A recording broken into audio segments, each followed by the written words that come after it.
May 22 cancel booking ako, pero full bar pa rin yung account ko. Paano ko mini-maintain to? Yo, this is a day in my life bilang isang delivery rider. Na kailangan pa rin bumakbak kahit umuulan. Pero sa biyahe na to, wala naman akong pangamba dahil duro tires yung gamit kong gulong. Komportable ako sa biyahe. Ito rin pala yung ginagamit kong waterproof case para sa cellphone ko. Kung gusto nyo umorder ng ganito, check nyo lang yung comment section. Nandun na yung link. Mabalik tayo sa usapan kung paano ko nga ba mini-maintain tong account ko. Kung papansin ninyo sa screen recording na to, may 22 bookings ako na nakaka-cancel. At yung dalawa naman dito, may review successfully. Kailangan mo lang maging aware every time na may cancel booking ka. Dahil sa bawat cancel booking natin, may isa o dalawang booking doon na kailangan natin ipa-review. Syempre, wag na wag mo palalampasin o hahayaang di mapa-review yun. Kahit sino man sa inyo ng customer yung magpapa-cancel, bigla-bigla na lang lilitaw yan. Kaya kung may cancel booking ka na dapat ipa-review, bantayan mo to at ipa-review mo kung kinakailangan. Sa paraan na yan, hindi ka mababawasan ng bar. Mananatiling malakas ang account mo. Yan lang naman yung sikreto ng mga malulupit na rider dito. Ako naman, inaral ko lang.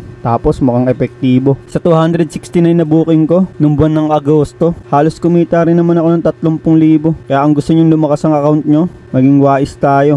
Yun lang mga bossing.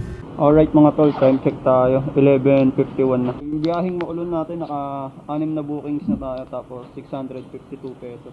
Tapos mayroon tayong tip na 50 pesos. So bali 700 pesos na din mga tol. Pwede na yan. Uwi na tayo para makakain. Grabe to. 4 na oras ako kapote. So yun lang yung biyahe natin mga tol. Ride safe and grind well.